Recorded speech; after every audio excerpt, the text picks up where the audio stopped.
Over the past 75 years, more than 10,000 chemicals have entered our food supply, but the EU allows just 300 additives. At Thrive Market, we prioritize quality, banning over 1,000 ingredients found in conventional grocery stores. Our Healthy Swap scanner helps you find better versions of your pantry essentials without the junk, dyes, or fillers, and everything is delivered right to your doorstep. So shop at a grocery store that actually cares about your health at thrivemarket.com/get-started for 30% off your first order and a free $60 gift.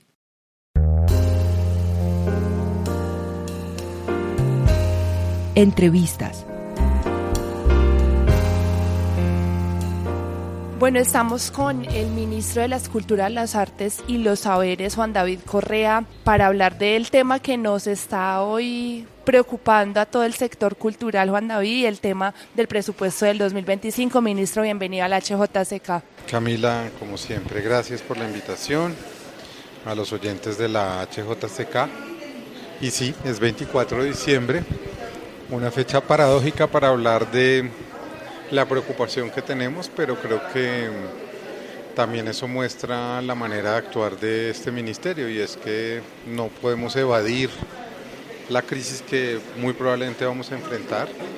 No podemos escondernos, tener medias versiones. Evidentemente lo que ocurrió en las comisiones terceras del Congreso y Cámara, en las comisiones económicas, al no querer discutir, por lo menos discutir y pensar lo que significaba la ley de financiamiento, que no es una reforma tributaria como han dicho otros sectores, era una ley de financiamiento como la que acaban de aprobar en Estados Unidos Biden al gobierno entrante de Trump. Al entrar entonces esa no aprobar esa ley, pues evidentemente hay muchas víctimas colaterales, una de ellas es el ministerio. Todavía, por supuesto, estamos pendientes del último Consejo de Ministros del año, que muy probablemente será mañana, en donde se nos dirá lo priorizado por el señor Presidente de la República dentro de sus programas de gobierno, cómo quedaría el ministerio. La noticia que tenemos hoy es que a partir de esa no aprobación pasamos de una reducción que ya venía del 26%, con la cual hubiéramos podido gestionar y seguir adelante con ciertas restricciones, pero no nos preocupaba de sobremanera, a una del 82%, que evidentemente sí nos pone en una situación muy compleja. Hay que entender cómo funciona este tema de la ley del financiamiento, hay que entender cómo funcionan las formas, digamos, de inversión y los momentos por los que atravesamos, y yo creo que también esta crisis es una oportunidad para que la gente empiece a preguntarse cómo es que funciona la economía y por qué un gobierno como el nuestro, o como el de Estados Unidos, o como el de Santos, o como el de Duque, pidieron leyes de financiamiento, a todos se les aprobaron y por qué a nosotros no. Ministro, hay una cosa que usted menciona que creo que es uno de los puntos más importantes, y es los que generalmente las personas del común no sabemos distinguir, y es la diferencia entre una ley de financiamiento y una reforma tributaria, porque lo que se ha planteado es que el gobierno quería incluso gravar ciertas cosas de la canasta familiar, poner más impuestos a la clase media, y el ministro de Hacienda dijo que era todo lo contrario. ¿Qué diferencia hay entre la una y la otra? El punto central por el cual no se quiso discutir la ley de financiamiento fue porque se querían gravar los juegos de azar y de suerte, que además están considerados actividades artísticas. Mira la paradoja. El crecimiento, buena parte de la explicación del crecimiento en los sectores culturales y artísticos durante este año obedece, por supuesto, al crecimiento de los juegos de azar y las apuestas, porque están catalogados como una actividad que se llama actividad artística y cultural en el DANE. Entonces eso explica el crecimiento. Al no quererse discutir eso de grabar esas actividades, pues por supuesto se abortó cualquier posibilidad de financiación, que hubiera sido lo virtuoso e interesante, que esas actividades que están ganando mucho pasen también a financiar actividades culturales, realmente culturales, como las que representamos en el Ministerio de las Culturas. Una ley de financiamiento, por supuesto, no es una reforma tributaria, es una propuesta de buscar recursos en algunos sectores, de reactivar la economía para que nos podamos financiar los programas del gobierno, y eso es lo que hacen todos los gobiernos. Se nos acusa de querer agrandar o ensanchar la burocracia. Yo diría que eso es parcialmente cierto porque sí estamos promoviendo el fortalecimiento del empleo. Este gobierno no cree que tengamos que tener más contratistas sin seguridad social, cada año yéndose de los ministerios a ver si los vuelven a contratar al año siguiente. Eso no corresponde a unas instituciones serias, aquí tiene que haber funcionarios públicos de carrera.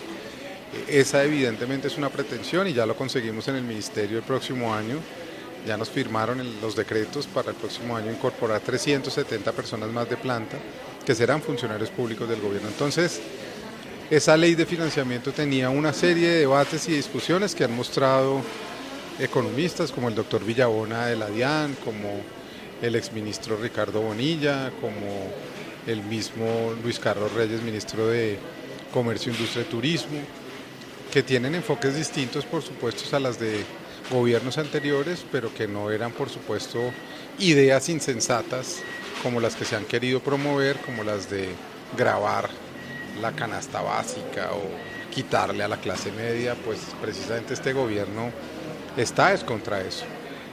Pero bueno, no se quiso discutir, aquí estamos, veremos para dónde vamos.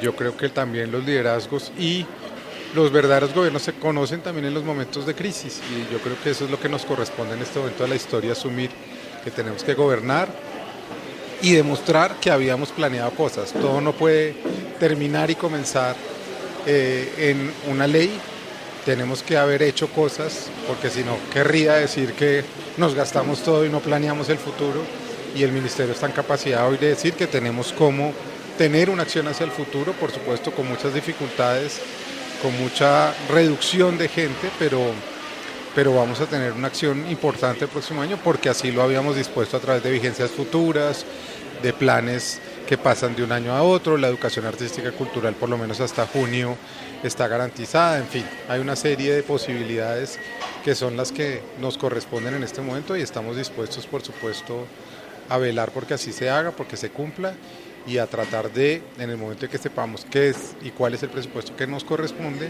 también lanzar una serie de ideas a los gestores, artistas y sectores culturales del país, a ver cómo podemos organizarnos juntos con lo que hay. Ministro, una de las cosas que usted acaba de mencionar tenía que ver como con una de las ponencias negativas que valga la pena decir, es del señor Miguel Uribe, que también está haciendo ya desde este momento una campaña prepresidencial, y era sobre el tema del tamaño del Estado, del tamaño y de los recursos que se están destinando al Estado. Hay una parte interesante que usted menciona e incluso es un tema de dignidad del trabajo, o sea, para las personas que hemos trabajado por prestación de servicios sabemos lo difícil que es y lo complicado que es tener que pagar una planilla mes a mes, pasar informe, bueno, todo lo que conlleva esto, pero al mismo tiempo el ciudadano del común se queja de que el Estado gasta mucho en su funcionamiento. ¿Cómo lograr un equilibrio y con esta reducción de 12 billones de pesos, que usted lo decía en un comunicado, parece poco, pero realmente hacía la diferencia en tema presupuestal? La hacía para sectores como el nuestro. Nosotros, si nos dejan hoy en lo que nos anunciaron, insisto, no es definitivo, estaríamos en 185.000 millones de pesos frente a 970, 980.000 que tuvimos este año para inversión. Otra cosa es el funcionamiento. Entonces, evidentemente pesa mucho la inversión, esta reducción, pero la pregunta a la que tú haces referencia es: personas que representan un pensamiento de derecha insisten en que el Estado tiene que tener un tamaño pequeño y el mercado regular todo lo demás. Yo creo en una idea distinta. Yo creo que el Estado y las instituciones tienen que tener un tamaño que corresponda al de su sociedad, que tenga funcionarios públicos, que volvamos a honrar esa idea en esta sociedad, porque así lo han demostrado países como Francia, como España, en donde hay una carrera pública, hay funcionarios públicos que permanecen años haciendo gestión por otros y trabajando virtuosamente por otros, y no podemos convertir esto entonces en lo que lo han querido convertir, y es en la ficción de que hay unos mandos superiores que se gastan y derrochan la plata en carros y en viajes y en fiestas. Por supuesto que lo hay, pero esa es la cultura que han instalado, quienes han dirigido los destinos del país. ¿Qué tal si quienes estamos ahora en este momento empezamos a dar otras señales? ¿Qué tal si insistimos en ideas culturales en aquella como la que yo he insistido en que si yo como ministro al poner mi declaración de renta del año 26, como la he publicado todos los años, mi patrimonio ha aumentado inexplicablemente, eso quiere decir que yo hice algo que no estuvo bien. Claro. Porque yo no me puedo enriquecer siendo ministro, es un sueldo que está muy bien, sí, por supuesto, pero que no me da para ser millonario, ni me da para construirme casas de recreo con piscina, ni para tener camionetas de lujo, de alta gama, porque además eso no me interesa. Pero lo que quiero decir con esto es, hay detrás de todo esto una batalla cultural, y es que creemos que el poder es para eso, para enriquecerse, para tener unos lujos. Yo me pregunto entonces, estas familias que han gobernado el país, ¿de dónde han sacado el dinero? De sus negocios particulares, y esos negocios particulares, ¿con quiénes lo han hecho? No ha habido pauta oficial en esos medios que han pertenecido a esas familias, no ha habido inversión pública en las empresas de esas familias. Yo quiero que abramos esas discusiones, porque eso es lo que no puede seguir pasando en el Colombia, que las instituciones y el Estado se conviertan en una manera de beneficiar a unos grupos y no de beneficiar a la mayoría. Para beneficiar a la mayoría, me parece a mí, el enfoque del progresismo y de la izquierda es más adecuado, y es que haya un Estado con funcionarios de carrera que no tengan que ver con esa precarización de la que tú hablas, en donde cada año tienen que irse la Navidad, en el caso del ministerio, 1000 y pico de personas, a alumbrar su arbolito y a aprender una velita a ver si van a tener contrato el año siguiente. Yo creo que así no puede funcionar una sociedad, creo que no es justo con millones de personas en este país, y creo que eso es lo que venimos a representar. Otros piensan distinto, vale, están en su derecho, ellos piensan así. Y creo que a la izquierda le corresponde hoy decirle al país qué es lo que propone y qué es lo que piensa.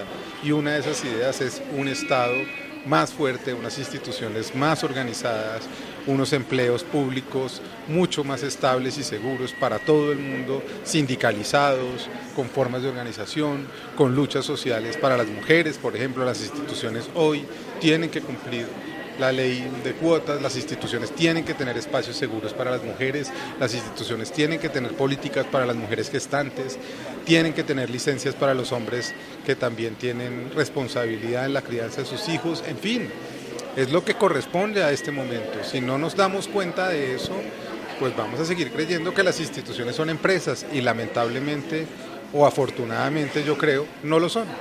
Ministro, una de las grandes como declaraciones que ha dicho el presidente Gustavo Petro es que el presupuesto también está destinado en esa responsabilidad fiscal de llenar ciertos huecos y de cumplir con las deudas que dejaron otros gobiernos. Hablemos específicamente del Ministerio de Cultura, y se tienen algunas deudas, se tienen algunos montos que no solamente el gobierno Duque, sino otros gobiernos hayan dejado, que están, digamos, acaparando aún más el presupuesto. Sí, las deudas son muchas, y yo creo que el presidente tiene razón en eso. La inversión social es lo principal de este gobierno. Es decir, nosotros no vamos a castigar a la gente, o en la medida de lo posible ya decidimos que lo que nos queda, lo que no vamos a tocar, por ejemplo, es todo el programa de estímulos, porque ahí es donde los artistas pueden participar, o las comunidades, por lo menos en una buena cantidad, todavía insuficiente. Colombia es un país desconectado que necesita replantear ese tema, porque las convocatorias llegan sobre todo a ciertos centros urbanos de poder todavía, pero digamos que eso no lo vamos a quitar, porque eso sería quitarle a la gente la oportunidad, por lo menos, que ya tiene de acceder a unos recursos públicos. Eso es lo que nosotros consideramos intocable. Deudas quedan muchas, y nosotros estamos tratando de por lo menos iniciar el camino hacia solucionar esas deudas. ¿Cuáles? Por ejemplo, el estatuto del artista en la reforma laboral, la dignificación del trabajo artístico, lo que llaman las intermitencias del espectáculo, es decir, que los artistas no son personas que trabajan asalariadamente durante todo el tiempo, sino que producen cosas, obras, formas, ideas, y que durante el tiempo que están produciendo tendrían que poder ser reconocidas por alguien con un subsidio, como ocurre en Francia. Entonces son deudas históricas muy grandes, deudas con los idiomas y las lenguas de este país, con las culturas que hoy no están siendo reconocidas todavía en muchos lugares de Colombia. Es decir, la deuda es la de la Constitución de 1991, 33 años después de haber sido promulgada, que es una constitución muy buena, plena de derechos, pero que tenemos que esforzarnos en cumplir como sociedad. Y esa constitución dice que somos un país multiétnico y pluricultural, y en ese sentido creo que tenemos el mandato de esforzarnos en cumplir esas deudas históricas con todas estas comunidades. Entonces nos queda mucho camino, nos queda poco tiempo de gobierno, y ese finalmente es el ajedrez de la vida democrática y política en Occidente, que es lo que uno pretendería esparcir o decir desde un ministerio como el de las culturas, que no hace falta no reconocer el pasado, que hay que reconocer las cosas buenas que hemos hecho, que en este ministerio se han hecho muchas, que las hemos reconocido, las hemos respetado. El Centro Nacional de las Artes, que está aquí a nuestras espaldas, en donde estamos haciendo esta entrevista, no es obra de este gobierno, lo hizo el gobierno de Juan Manuel Santos, su ministra Mariana Garcés, lo inauguró después en un año Iván Duque y no alcanzó a ponerlo en funcionamiento, y después nosotros lo hemos puesto a operar. Eso quiere decir que hay una continuidad histórica, que no vinimos a cerrar ese lugar, que tuvo unas discusiones, por supuesto, en la alcaldía del presidente Petro por la altura, porque dañaban la vista patrimonial de los cerros. Ahí hubo unos debates y finalmente pues se construyó, pero mal haríamos en decir eso no es nuestro y entonces no vamos a hacer nada sobre esto, ni vamos, al contrario, el teatro, este Centro Nacional de las Artes, ahorita lo hablaba, queda fortalecido, todos sus teatros dotados, las pantallas de la plazoleta para la calle quedan hechas, el Teatro Colón lo refaccionamos, porque queremos es trabajar con una perspectiva de futuro, y eso es lo que queremos decirle hoy al país. Probablemente no vamos a acabarlo todo ni vamos a pagar esas deudas, pero sí vamos a dejar claros cuáles son y cómo vamos a empezar a cumplirlas. Creo que eso es lo que corresponde en un gobierno que se supone o que se dice distinto como el nuestro. Ministro, una de las como de lo que más caracterizó a este momento del hundimiento de la ley de financiamiento es que usted, en cabeza del Ministerio de las Culturas, sale a pedirle a todas las personas, agentes culturales, gestores y artistas, que se manifiesten de alguna forma por este hundimiento. Muchas personas tomaron esto como pescar en río revuelto, que usted también lo mencionó en su comunicado oficial, y dicen que no hay que echarle culpa al Congreso, sino que asumir las responsabilidades de que se haya caído la reforma, porque la DIAN no logró recaudar lo que se pensaba. ¿Usted qué podría decir sobre eso? Que tienen razón quienes dicen que no toda la responsabilidad es del Congreso, por supuesto, ni más faltaba. Mi crítica al Congreso y a esas comisiones en particular es que no se haya debatido, escuchado los argumentos para esa ley de financiamiento y que la hayan simplemente archivado sin siquiera haber conversado. Esa es mi primera crítica. La respuesta que tengo ante las personas que han dicho que estamos tratando de pescar en río revuelto es todo lo contrario. Lo que me parece responsable es que quien está al frente del Ministerio de las Culturas, las Artes y los Saberes salga y de alguna manera fije una posición y le cuente a la gente lo que está pasando. Mi interés, por supuesto, no es ninguno distinto a que la gente entienda que esas decisiones que a veces parece que no nos afectan, nos afectan. La cultura no está por fuera de la vida económica y política de un país, y esa de alguna manera ha sido mi insistencia. Y en tercer lugar, yo no estoy buscando un beneficio personal, yo no me voy a ir a hacer ninguna campaña política, yo quiero que mi sector o el sector de las culturas, las artes y los saberes de este país, que es mucha gente o que somos todos, porque todos vivimos en la cultura finalmente, tome conciencia de que tenemos que tener una agencia política distinta en este país y ocupar la calle, el territorio, con lo que somos y con lo que hacemos, con una decisión mayor. Esa manera de movilizarse es la que yo propongo. Yo no propongo solo una movilización, digamos, de protesta social, que la considero legítima e interesante, sino que a mí me inspira lo que ocurrió y lo que vi en los movimientos sociales de 2019 y 2021, que fue que los jóvenes transformaron la protesta social en una protesta cultural. Si hay espacios culturales en las ciudades, en los territorios, para la vida de alguna manera termina por imponerse. Lo demostramos en la COP, en una ciudad en donde supuestamente había altísima tensión, hubo 12 días de programación cultural en toda la zona verde, abierta, pública, gratuita para todo el mundo y no pasó absolutamente nada. Lo hemos demostrado en los Paz Rock que hemos hecho en las diversas ciudades, lo hemos demostrado en el Festival Internacional de Artes Vivas que hicimos con la Alcaldía de Bogotá y la Secretaría de Cultura de Bogotá en esta ciudad. Lo hemos demostrado en todos los espacios que estamos promoviendo aquí en el Centro Nacional de las Artes de carácter gratuito. Si la gente tiene libertad, la libertad entraña responsabilidad y la gente entiende que tiene que cuidar eso que estamos proponiendo para todos y para todas.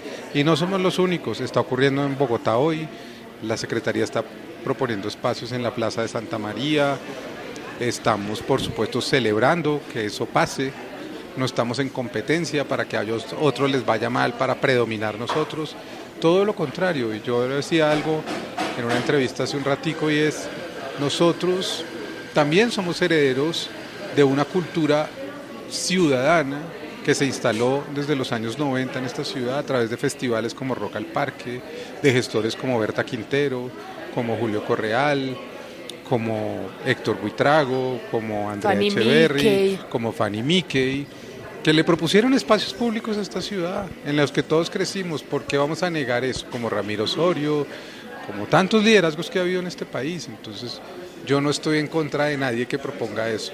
Yo estaría para sumarme a todos los que propongan esto. Y yo sí quisiera que los movimientos culturales sintieran hoy que tenemos la responsabilidad, quizás, de habitar el territorio, sea urbano o sea rural, con la fuerza de nuestras culturas, porque en los momentos de crisis eso es lo que supera la violencia y el conflicto, la fuerza de lo que somos, de lo que podemos representar, de lo que podemos decir y de lo que podemos imaginar.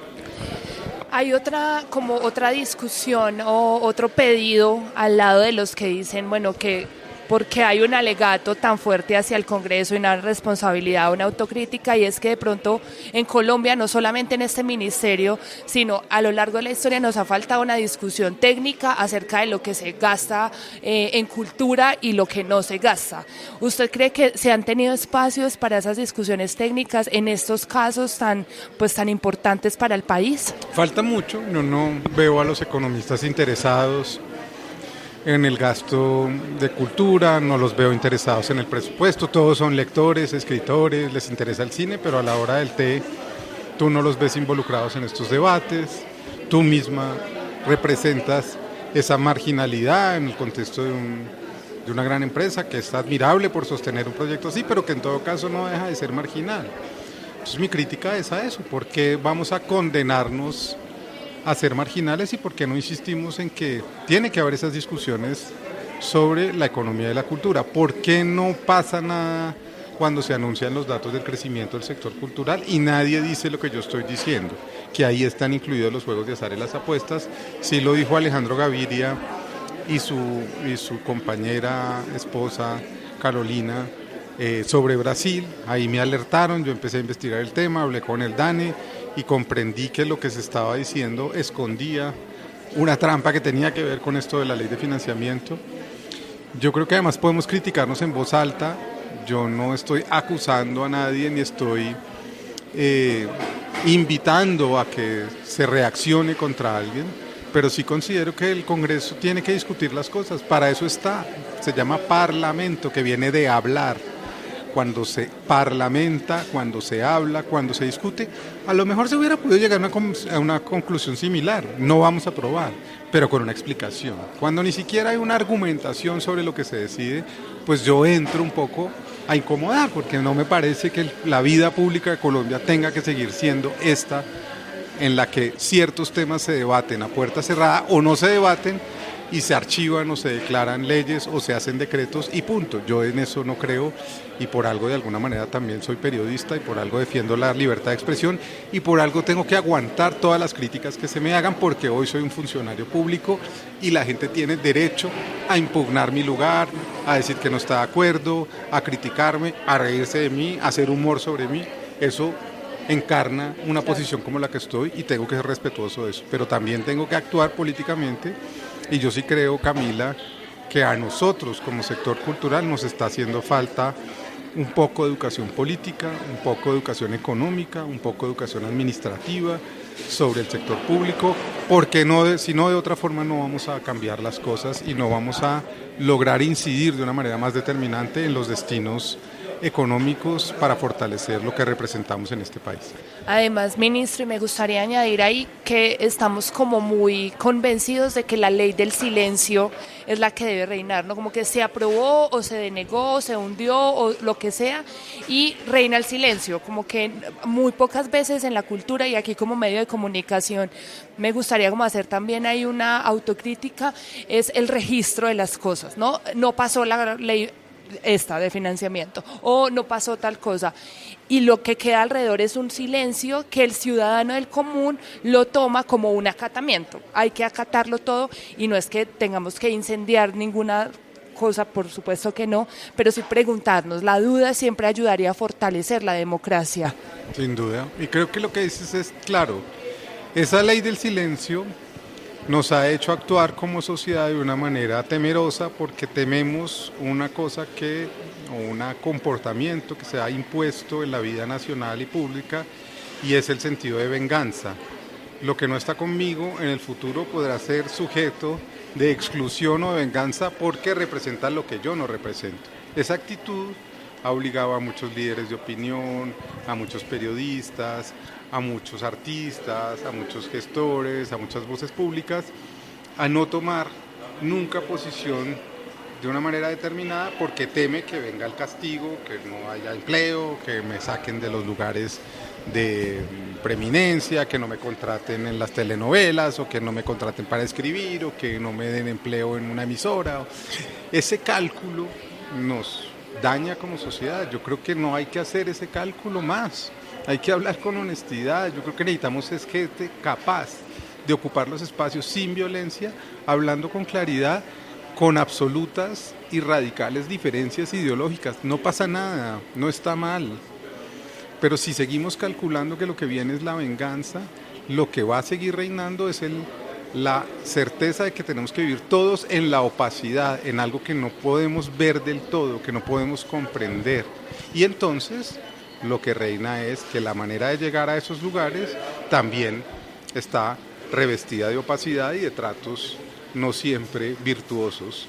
¿Es una utopía? Pues puede serlo, pero si las culturas no vienen a representar eso, entonces apaga y vámonos, porque entonces estamos condenados a que vivamos en el territorio del complot, de la conspiración, de la venganza, de la desconfianza, del miedo, y pues lo lamento mucho, pero pues si a mí algo me ha enseñado las canciones que he oído, los libros que he leído, la vida que he soñado, los afectos que he tenido, los errores que he cometido, es que se trata es de ser libre en este mundo, de no tener miedo, de poder expresar sin agredir y sin violentar a los demás lo que pensamos, y creo que eso es lo que sería una sociedad mucho más democrática, moderna y tranquila y convivial, que en el fondo es la que no hemos podido alcanzar en este país.